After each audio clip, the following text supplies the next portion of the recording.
¿Ahí? ¿Está bien? Sí. ¿No? Al detenerme en esta convocatoria, intento ver desde dónde puedo responder yo, un artista visual teóricamente analfabeta, a los grandes temas que se están debatiendo aquí en este seminario sobre musealidades mestizas.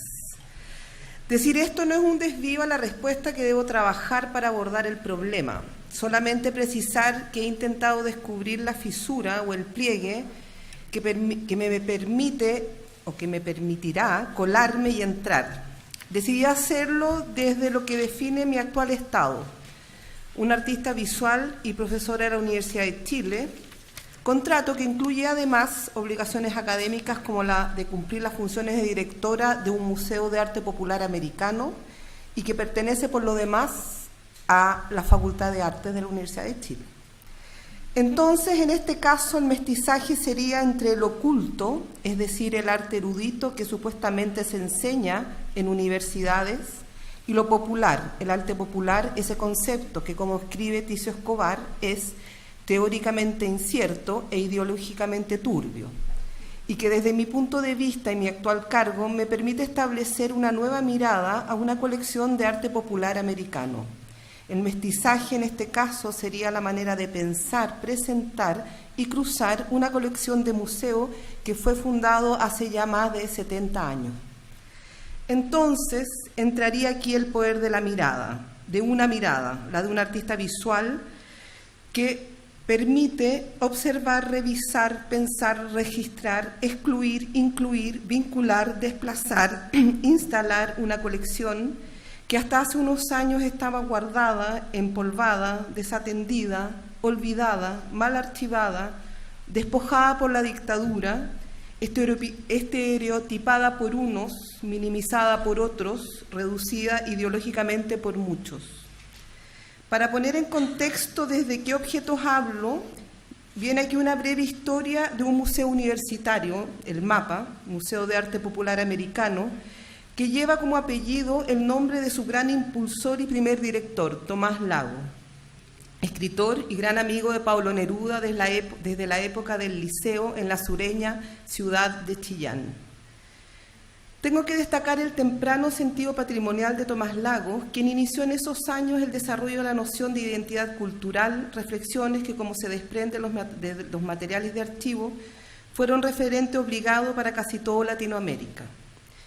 Gracias al trabajo conjunto de la Universidad de Chile, representada por Tomás Lagos, con el Ministerio de Relaciones, a través de sus embajadores y cónsules, especialmente Pablo Neruda, Juan Guzmán Cruchaga y Marta Brunet, se hace posible esta gran empresa cultural. La gestión personal y especial preocupación por la cultura de estos ilustres personajes logró el compromiso de los gobiernos de Argentina, Bolivia, Colombia, Guatemala, México, Paraguay y Perú de enviar como donación a la Universidad de Chile, reconocida en esa época en toda Latinoamérica, una selección de piezas de arte popular para una exposición con ocasión de la celebración de su centenario. En el 43, el Consejo Universitario crea el Museo de Arte Popular, que se inauguró oficialmente en el Castillo Hidalgo del Cerro Santa Lucía, en un comodato que debería durar hasta el día de hoy y que obviamente no es así.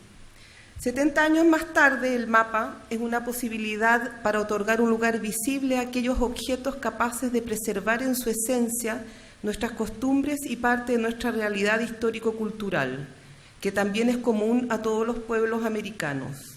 El acervo cultural artesanal de nuestra nación hace referencia al arte anónimo, carente de reconocimientos personales y por lo tanto requiere de su valorización, reivindicando la trayectoria de técnicas artesanales que dan cuenta de tradiciones tanto locales como regionales.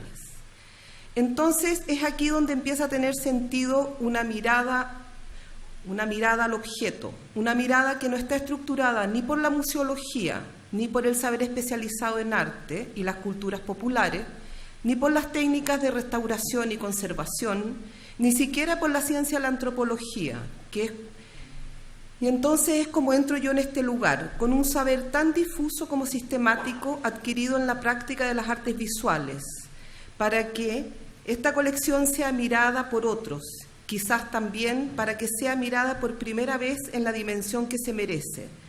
Esta distancia e impertinencia disciplinaria que va junto con la certeza epistemológica que otorga el amor por las piezas me permite y me ha permitido ponerlo en visibilidad y poder pensar en las extensiones de la noción de lo popular hoy y en sus evidentes relaciones con el arte contemporáneo y las ciencias sociales. No puedo dejar de citar una vez más a Ticio Escobar, comillas, el concepto de arte popular designa un punto de torsión en la cultura popular capaz de producir en su economía retrasos y discordancias, pliegues y contradicciones, e irradiar en torno a sí una zona que sustenta el sentido social y simultáneamente impide su estabilidad. La creación artística popular tiene rasgos particulares, diferentes de los que define el arte moderno occidental. No aísla las formas, ni reivindica la originalidad de cada pieza, ni recuerda el nombre de su productor. Esto en el mito del arte, el mito del pueblo, editado por Metales Pesados. Intentamos pensar lo popular en el mapa, más allá de centrarse reductivamente en los valores de la artesanía tradicional y en el sentido de su recuperación. Para esto es necesario que las piezas no sean exhibidas solamente en clave etnográfica o folclórica, sino que como objetos auratizados. El aura ilumina directa, cenitalmente al objeto. Entonces creo que podría seguir hablando, escribiendo. Creo que voy a ejemplificarlo en un caso, en una curatoría, de cómo, de alguna manera, la línea curatorial del mapa... Hola, Gustavo. He cruzado la cordillera solo para escuchar. Ay, y contemplarte en primera fila. Qué horror. Hola, Gustavo. Te perdiste la primera parte. Bueno, entonces, lo que quiero como ejemplificar, cómo de alguna manera abordamos las colecciones en el mapa, o sea, cómo, nuevamente volviendo a la mirada, cómo un artista visual aborda este mamotreto que le cae encima, que es ser directora de un museo.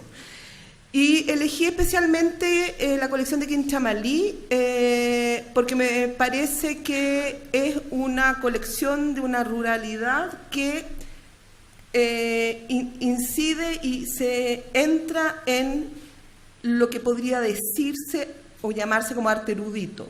Por un lado, Nemesio Antunes y por otro lado, Pablo Neruda. Quinchamalí, un pueblo alfarero, y en el año 58 Tomás Lagos hace una primera investigación de terreno, ese es Tomás Lagos, donde hay una primera publicación que es la base que nosotros tenemos para esta investigación de eso, que los primeros levantamientos que hizo eso. Quinchamalí, artesanas de ayer y hoy, ella es la madre de la famosa Praxe de Escaros, la Praxe de Escaro, y la Riola Castro, otra relación madre-hija. Entonces, en el 2012, 45 años después, el museo decide emprender un proyecto que se llama Quinchamalí en el imaginario nacional, justamente porque curiosamente, y ese mismo año, como el emblema de Quinchamalí es la guitarrera, emblema que hasta era usado en vialidad para designar los pueblos donde había artesanía, cuestión que justo el año 2012 el MOP lo cambió. Entonces estos son como imágenes un poco de lo que fue el ir a terreno con los documentalistas, hacer la investigación. Ella es Riola Castro, que es la única artesana viva la cual nosotros teníamos piezas en nuestra colección. Bueno, y se hizo un levantamiento de todos los procesos de producción. Y el punto era cómo hacíamos nosotros para vincular esta colección, que de alguna manera seguía en producción también. Y de ahí viene esta es la investigación del 2012, nosotros trajimos a las artesanas a Santiago, nos pareció fundamental, como de que ellas... O sea, la particularidad del arte popular y el estar en un museo de una localidad que que está un poco perdida, era muy importante que las artesanas vieran cuál era el lugar que ocupaban esos objetos. O sea, cómo ese objeto que ellas producen con 18 pasos, que los venden a 1.000 pesos, de pronto eran guardados y salvaguardados en un museo. Entonces, nos importó eso. Bueno, estos son los procesos que nosotros le hacemos a las piezas, el proceso de investigación, que son también como pequeñas obras. Y lo que me interesa aquí es, en el fondo, cuando un poco se hablaba de auratizar el objeto, de cómo un objeto que depende cómo uno lo hace visible, es el valor como que va adquiriendo. Es como muy fundamental el montaje que nosotros hicimos acá y el cruce que hicimos tanto con Nemesio Antúnez como con Pablo Neruda. Entonces ahí obviamente está, a ver, que un artista visual dirija un museo supone de alguna manera que, o al menos me supone a mí, que cada exposición es pensada como una obra y cada vitrina como una instalación. Entonces yo creo que esa es la particularidad que puede llegar a tener el museo bajo mi dirección, que lo más probable cuando yo deje de dirigirlo sea distinto, se vean y se muestren las piezas de otra manera. Entonces a mí me interesaba aquí particularmente crear vínculos. Bueno, aquí lo hicimos con los objetos que están en la primera exposición. Todas las piezas que eran antiguas estaban en un cubo rojo, todas las piezas que eran nuevas estaban en cubos amarillos. Cometí un error aquí porque puse las etiquetas amarillas y rojas, entonces se veían mucho, deberían haber sido grises. Pero lo que importaba era, de alguna manera, que esas piezas adquirieran un aura cada una de ellas, y la posibilidad que tenía yo era de construirles un espacio a cada una de ellas para que se vieran en toda su magnitud. Pero también lo otro, que era muy importante, era el vínculo que se hacía con el arte erudito, en este caso. Con Nemesio Antúnez, que él en el año 50 hace su serie Quinchamalí, hace una serie de grabados. Esto tiene que ver también porque en los años 50 hay un vínculo muy fuerte entre Antúnez, el Partido Comunista, o sea, hay un movimiento político extremadamente contundente y potente que donde hay un cruce y una mirada hacia el arte popular, y el arte popular es un referente para estos artistas. Bueno, lo interesante fue, por ejemplo, traer a las alfareras a Santiago a ver algo que nosotros vemos o veíamos cotidianamente. Ellas nunca habían visto esto, cómo también esa comunidad incide en el diseño. Entonces mostramos, aquí pusimos las piezas en conjunto con la serie completa de los grabados de Antúnez. Y el otro vínculo que hicimos con Pablo Neruda, que para mí fue el también más interesante y el más político, y el que también le daba una nueva mirada al objeto, que es un escrito de Neruda, que dice que me perdone Marta Colvin, pero la mejor obra escultórica chilena que conozco es una mona de guitarra de greda, una de las tantas que se han hecho en el ombligo mundial de la cerámica, Quinchamalí. Y esa es... Esta señora de la guitarra es más alta y más ancha que las acostumbradas. Es difícil la ejecución de este gran tamaño, me contaron las artesanas, las loceras. Esa la hizo una campesina de casi 100 años que murió hace ya tiempo. Resultó tan bella, viajó a Nueva York en esos años y se mostró en la Exposición Universal. Ahora me mira desde la mesa más importante de mi casa. Yo no dejo de consultarla, la llamo la Madre Tierra. Tiene redondez de colina, sombras, quedan las nubes de estigo sobre, sobre barbecho, y a pesar de haber navegado por los mares, conserva ínclito olor a barro de Chile. Esa es la guitarrera de la cual estaba hablando Neruda, porque después Neruda, que era gran amigo de Tomás Lagos, dona estas piezas al museo. Entonces yo puse este texto y esas guitarreras, que por un lado las que estaban en rojo eran las antiguas, las en amarillo, o sea, construyo visualmente intentando que ese objeto sea mirado desde otro lugar. Y en este caso estaba cruzado con este texto que igual era bastante político.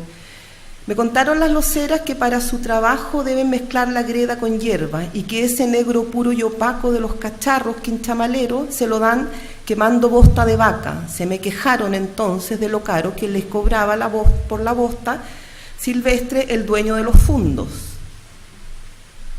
Eso era en el año 64 y sigue siendo exactamente igual hoy. Nunca pude alcanzar, dice Neruda, tanta influencia como para rebajar el precio del estiércol de vaca para las escultoras de Quinchamalí. Y aunque sea humildísima esta petición a los poderes mayúsculos, ojalá que la reforma agraria regale este producto a las transformadoras del barro con tanta sencillez como lo haría una vaca. Es precioso, ¿no? La verdad es que esta cerámica nuestra es lo más ilustre que tenemos. El único regalo que le hice a Picasso fue un chanchito negro, alcancía juguete, aroma chillanejo, creación de la Insigne, locera, praxia descaro. Pablo Neruda, 1954. Entonces, considero que una de las maneras, o sea, pensando en el título, Musealidades Mestizas, y qué tengo que ver yo aquí en esta mesa, creo que es como un artista visual. Ahí trajimos a las artesanas, esto fue súper lindo también, para que ellas vieran sus propios objetos y los objetos de sus madres y de sus abuelas, puestos en un lugar que es como igual el centro neurálgico de la ciudad, ese objeto que ellas fabrican cotidianamente, lo vieran en ese espacio. Y siento que de alguna manera es ahí donde, más que auratizarlo, quizás el hecho de cruzarlo con los textos de Neruda, cruzarlos con Antunes, instalarlos en una cierta poética visual, permite que ese objeto adquiera como esa aura o haga visible ese aura que le pertenece. Y para terminar, quisiera decir que muchas veces estos pequeños y diminutos objetos desaparecen en la distancia, vacían la mirada de cada vitrina, están ahí porque son frágiles, pequeños objetos contraindustriales que resisten en su fragilidad las tendencias de las estéticas telemediáticas y las ideologías neoliberales de los grandes mercados y de la globalización. Son tan frágiles como los rostros y los cuerpos y tan frágiles como la memoria misma. Muchos de estos objetos han sido imaginados y fabricados en el espacio calmo de la heredad, del juego, del amor esperanzado y la piedad popular, que obligan muchas veces al espectador a desenfocar la mirada sobre el vórtice de las grandes historias para reenfocarla en las texturas y en el brillo opaco y mínimo de la superficie manual de estos objetos, que a despecho de ser incausados, intrascendentes, de mera utilidad privada y hogareña, logran traspasar con su gracia todas las épocas de la historia, enhebrando toda la historia de los estilos. Eso, gracias.